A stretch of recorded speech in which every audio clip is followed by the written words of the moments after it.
Okay. Ngayon ko na lang gagawan ko ulit ng reaction videos ito. Parang ano kasi nag-circulate kasi. Nung nakaraan, sinabi ko na ano na posibleng sa ex niya na ex niya na ex-BF. Tapos yung buy and sell niya nitong si Alicia, RIP sa'yo. Marami pa kasing mga nagsi-circulate na posibleng may kinalaman bukod sa ibinibintang ng mga pro BBM na Duterte daw. Well, lalo si Balita at Kaalaman, wala naman na tayong inaasahan sa bibig nun kung ano lalabas. Eto, tulad nito, sabi nireplyan niya si Jemel Dolor. Sabi niya, yes, corrected by. Siya talaga ang grabe. Grabe ng baho ng bunganga niya kung pagsabihan niya si Sarah. Ultimo bulate, di kayang kainin mga pinagsasabi niya. Pero, tumigil siya ng mga pagmumura kay BP. Masyadong maliit, sana makita nyo. Pero ako, nakikita ko, binabasa ko.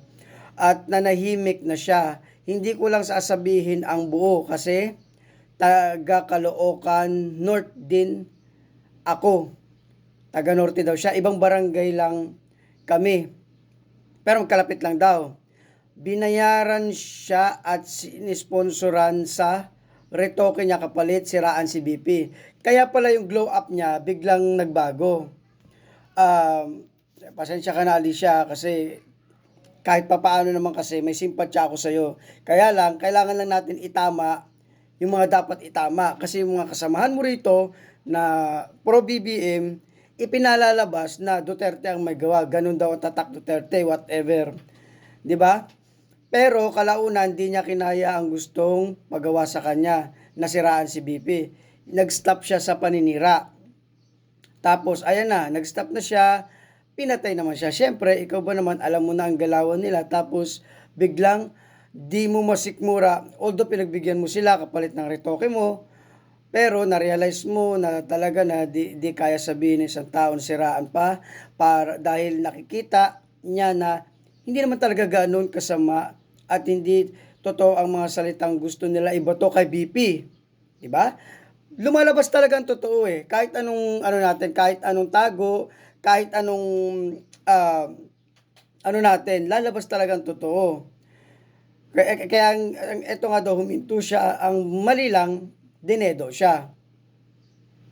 Kaya malinaw ang kakampi ito Ang mga kakampi lang nila ang gumawa niyan. Malamang mga kasamahan niya or kasamahan ng mga boss niya, hindi natin alam kung sino. Yun yung mga may nasa likod nito. Posibleng yun Tapos, malinaw ang mga kakampi lang niya gumawa para isisi at ibintang na naman sa mga Duterte. Hawak yan ni Trililing siya pala. Wala naman ng bago. Gawain talaga nila yan. Lalong-lalo na si Trillanes, si Tiberos, tapos yung ilang mga congressman. Gawain nila yan, hawak yan ni Trililing Kaya alam na this. Alam mo naman ngayon sa panahon na kapag kakampi kanila, kailangan buo loob mo at kaya mo panindigan. Pero, umurong kasi. Buhay naman ang kapalit. Sad to say na wala na talagang freedom pag once na naging kasapi ka na nila.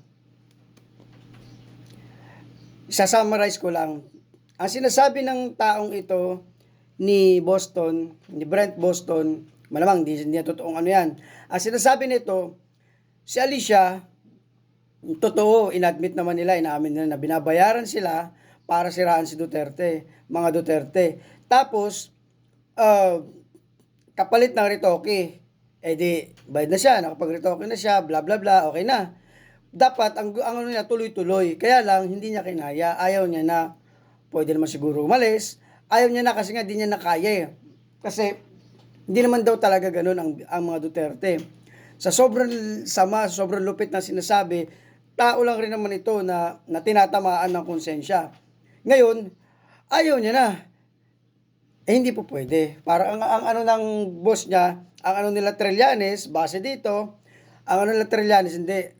Andito ka sa loob, alam mo na yung ano, alam mo na yung kalakaran namin. It's either aalis ka or magstay ka Pag magstay ka, okay. Pag alis ka, hindi natin alam susunod na mangyayari. Ito na nga. Kasi pag ito pinayagan nilang makaalis, kasi nga ayaw na, pwede itong bumaliktad. Sasabihin niya lahat doon. Pwede niya aminin yun na, ito binabayaran ako yan, lalo ng Australianes. Kaya sa totoo lang, napaka-brutal na mga sinasabi ng babaeng ito. Totoo lang, di ba? Napapanood nyo rin naman. Tinamaan talaga siya ng konsensya niya eh. Malamang, ano naman yan, kung hindi mga congressman, ito nga nabanggit si Trillanes, siya na naman yan eh. Ito, posibleng totoo to kasi hindi naman lalakas loob ng babaeng to kung hindi dahil sa may handle sa kanya eh. At hindi rin may pagkakaila na totoo ang sinasabi ng message na ito kasi may mga picture before nakasama niya yung Balita at Kaalaman at saka si Trillanes, tapos sila yung ibang mga personalidad na kakampi ni BBM, di ba?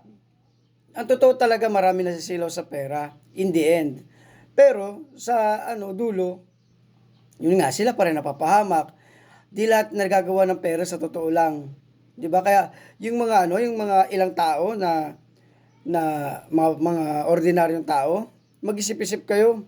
May mag-offer ng paninira sa buhay ng ibang tao kapalit ng pera, mag-isip kayo ng maayos, ng mabuti. Mas maganda mamuhay ng normal na wala tayong threat, walang makakatulog ka ng maayos sa gabi, gigising ka ng minsan, meron, minsan wala, pero okay lang yun. At least, panatag ang kalooban mo. Kesa naman sa ganito, na napakahirap na sitwasyon pag ganito, di ba? Siguro ko, naging part rin yan ng deal, di natin alam eh. Tamula, kahit saan talagang anggulo, dawit si Trillanes. Di ba? Ito isa sa mga trolls ni sa sindikato kasi talaga madaling pumasok pero napakahirap lumabas. Kasi nga, alam naman marumi ang pinagmulan ng pera. Kaya wag papatulang kasi ang karma, digital kung gumante. At kapag yun ang gumalaw, wala tayong magagawa doon. Karma is always there. Karma is real. Dapat maano nyo yan. Well, sinabi ko na kay dito kay Alicia, kung nasaan ka man, sana mabigyan talaga ng justice. Sana laliman pa ng pulis ang investigation, makita yung talagang salarin. Kasi ako 101% walang kinalaman ng Duterte dyan. Sa dami na nang naninira sa Duterte, eto pang babaeng to pag-aaksayahan nila? Hindi. Wala. Kaya, doon lang yan, either sa mga bataan ni Trillanes, sa mga bataan yung Tiberos, or sa kakampi niya mismo sa pagbablog. Posible din sa buy and sell or sa ex-cap, hindi natin malaman. Kaya ang makakapag-determine lang yan yung police. Kaya ito na yung huling reaction video ko sa babaeng ito.